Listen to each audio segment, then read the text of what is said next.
সুমি, এটা খাও, খেয়ে বলো কেমন হয়েছে।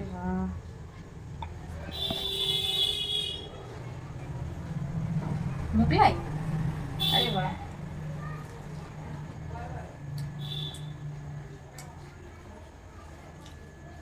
হেব্বি হয়েছে। এইভাবে মাঝে মধ্যে যদি বড়েরা টেস্টি টেস্টি খাবার বানিয়ে খাওয়ায় তাহলে দারুণ জমে যায়, তাই না? তাহলে চলো রেসিপিটি একবার ঝটপট দেখে নিই।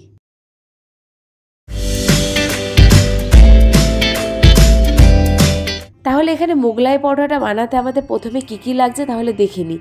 প্রথমে লাগছে এখানে হলুদ গুঁড়ো, ধনের গুঁড়ো, জিরের গুঁড়ো, লঙ্কার গুঁড়ো, আর এখানে লাগছে গরম মশলার গুঁড়ো, সামান্য চিনি আর নুন, আর এখানে কাঁচা বাদাম, আর নিয়ে নিয়েছি এখানে 5টা ডিম। তাছাড়াও এখানে নিয়ে নিয়েছি 3টে ছাড়িয়ে পরিষ্কার করে রাখা গোটা পেঁয়াজ, আর এখানে রয়েছে বেশ কিছুটা কাঁচা লঙ্কা, আর এখানে কুচনো চিকেন। এখানে ব্রেড ক্রাম বানানোর জন্য কয়েকটা ব্রেড, ধনে পাতা আর লেবু, আর নিয়েছি এখানে আদা রসুন পেস্ট, তোমরা চাইলে মিক্সিতে পেস্ট করে নিতে পারো। আর এখানে ময়দা নিয়েছি 500 গ্রামের মতন, আর এখানে ভাজার জন্য তেল। তাহলে চলো রান্নাটা শুরু করা যাক। প্রথমে পেঁয়াজগুলোকে ভালোভাবে ধুয়ে এভাবে কিমা করে নিতে হবে। তোমরা যতটা পারবে ছোট ছোট করে কিমা করে নেওয়ার চেষ্টা করবে। এইভাবে করে সবকটা পেঁয়াজ আমরা ছোট ছোট কিমা করে কেটে নেব।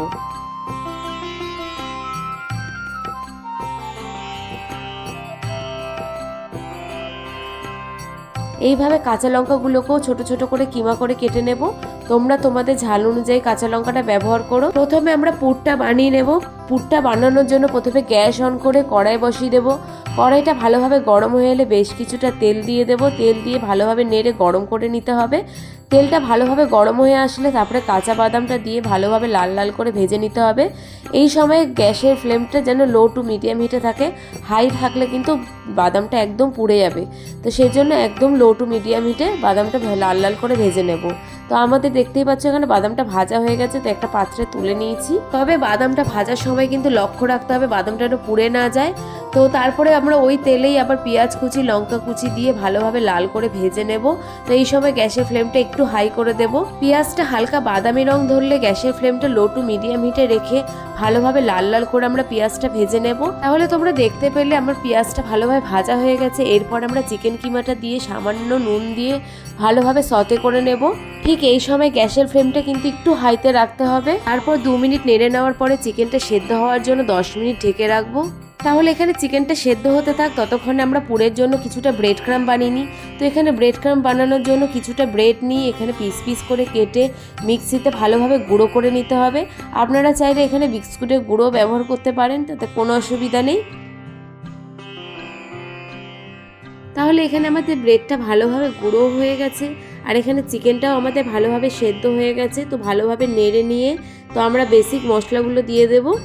প্রথমে এখানে দিয়ে দেব 1/2 চা চামচের মতো হলুদ গুঁড়ো, 1/2 চা চামচের মতো লঙ্কার গুঁড়ো, আর দেবো এখানে 1/2 চা চামচের মতো ধনের গুঁড়ো, আর 1/2 চা চামচের মতো জিরের গুঁড়ো, আর দেবো সামান্য চিনি, যাতে নুন মিষ্টির ব্যালেন্স একটা হয়ে যায় সেই জন্য। তো প্রথমে আমরা নুন দিয়েছিলাম, তো এখন আর নুন তার জন্য দিচ্ছি না। তো ভালোভাবে নেড়ে নিয়ে এখানে 1 চা চামচের মতন আদা রসুন পেস্ট দিয়ে ভালোভাবে নেড়ে নেব। তারপর ভালোভাবে নেড়ে মশলাটা ভালো করে কষিয়ে নিতে হবে, যাতে মশলার কাঁচা গন্ধটা চলে যায়।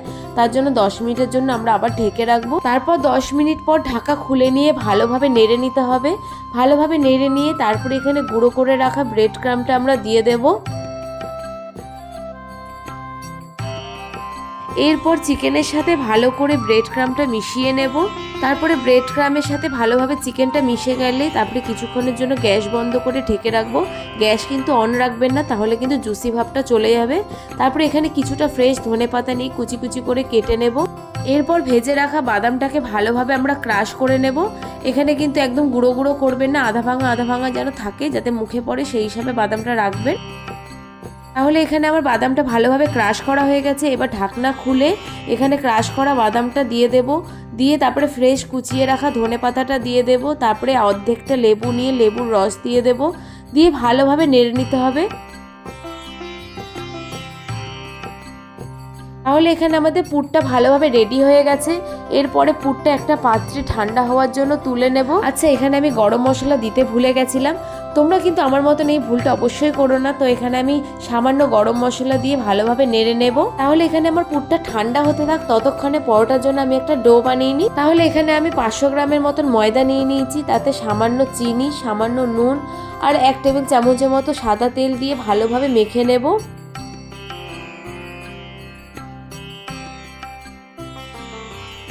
তারপর এখানে অল্প অল্প জল দিয়ে আমরা একটা ডো বানিয়ে নেব। আচ্ছা, ডোটা কিন্তু এখানে একটু নরম করা হবে।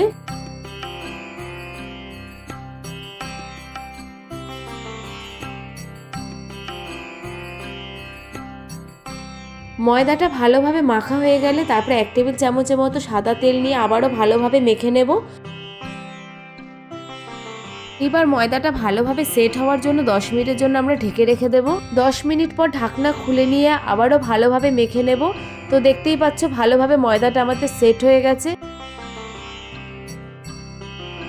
তারপর গ্যাস জ্বালিয়ে এরকম একটা ফ্ল্যাট কড়াই নিয়ে নেব। তোমাদের কাছে ননস্টিক ফ্ল্যাট কড়াই থাকে তাতেও কোনো অসুবিধা নেই। তো এখানে তেল আমরা গরম করতে দিয়ে দেবো, যেহেতু ডুবো তেলে ভাজা হবে তাই তেলটা একটু বেশিই লাগবে। এরপর ময়দা থেকে বড় আকারে একটা লেচি কেটে নিয়ে ভালোভাবে বেলে নিতে হবে। যতটা সম্ভব তোমরা পাতলা করে বেলে নেবে, তো সেটা গোল না হলেও চলবে, কিন্তু যতটা সম্ভব পাতলা বেলে নিতে হবে। তাহলে তোমরা এখানে দেখে নিলে কতটা পাতলা করে বেলা হয়েছে, তোমরাও ঠিক এইভাবে পাতলা করে বেলে নেবে, কিন্তু খুব সাবধানে ছিঁড়ে যেন না যায়। তারপর একটা পাত্রে বেশ কিছুটা পুর নিয়ে সামান্য নুন দিয়ে একটা ডিম ফাটিয়ে নেব।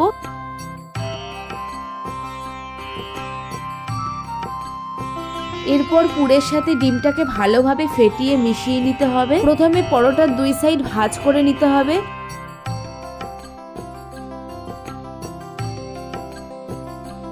তারপর মিশ্রণটি মাঝখানে দিয়ে হাত দিয়ে ভালোভাবে স্প্রেড করে নিতে হবে, যাতে পুরটা ভালোভাবে সব দিকে ছড়িয়ে যায়। তারপরে নিচের অংশ থেকে ধরে এভাবে টেনে ভাঁজ করে নিতে হবে। তারপরে উপরের অংশ থেকে ধরে টেনে এরকমভাবে ভালো করে ভাঁজ করে দিতে হবে, হাত দিয়ে চেপে চেপে, যাতে কোনো দিকে ফাঁকা না থাকে, নাহলে কিন্তু পুর বেরিয়ে যাবে। তারপর এখানে সাবধানে আমরা তেলে পরোটাটা ভাজতে দিয়ে দেবো। প্রথমে কিন্তু তেলে ভাজের দিকটা দেবে, না হলে কিন্তু পরোটা থেকে পুরটা বেরিয়ে যেতে পারে। পরে এখানে খুন্তি দিয়ে গরম তেল পরোটার চারিদিকে এভাবে আস্তে আস্তে করে দিয়ে দিতে হবে। তাহলে এখানে পরোটাটা ভালোভাবে ভাজাও হবে এবং ক্রিস্পিও হয়ে যাবে। তোমরা এখানে দেখতে পাচ্ছ কিভাবে তেলটা দেওয়া হচ্ছে, ঠিক তোমরা এইভাবেই তেলটা দেবে। পর দুটো খুন্তির সাহায্যে পরোটাটা উল্টে দিতে হবে, যাতে আরেক পিঠ ভালোভাবে ভাজা হয়ে যায়। এইভাবে আমরা উল্টে পাল্টে পরোটাটা ভালোভাবে ভেজে নেব। তাহলে এখানে পরোটাটা ভালোভাবে ভাজা হয়ে গেছে। এবার টিস্যু পেপারের ওপর পরোটাটা তুলে নেব, যাতে এক্সট্রা তেলটা সোক করে নেয়। ঠিক একই প্রসেসে আমরা সব পরোটাগুলো ভেজে নেব।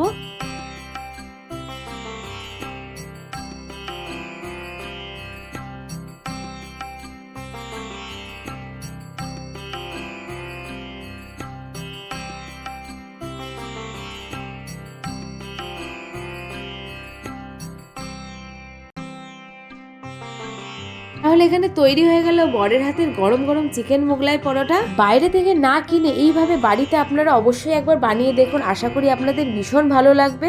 তো কম সময়ের মধ্যে ঘরে থাকা জিনিস দিয়ে তৈরি হয়ে গেল আজকের এই মোগলাই পরোটাটা। তো আশা করি আপনাদের ভীষণ ভালো লেগেছে। তাহলে তোমরা এখানে দেখতেই পাচ্ছ পরোটাটা এখানে খুব সুন্দর ভালোভাবে ভাজা হয়েছে, ভেতরটাও ভালোভাবে কুকড হয়ে গেছে। তাহলে ভিডিওটি ভালো লেগে থাকলে চ্যানেলটিকে অবশ্যই সাবস্ক্রাইব করে দিন, লাইক কমেন্ট শেয়ার করতে ভুলবেন না। তাহলে দেখা হচ্ছে নতুন একটা ভিডিও, নতুন একটা রেসিপির সাথে। তো এখনকার মতন টাটা।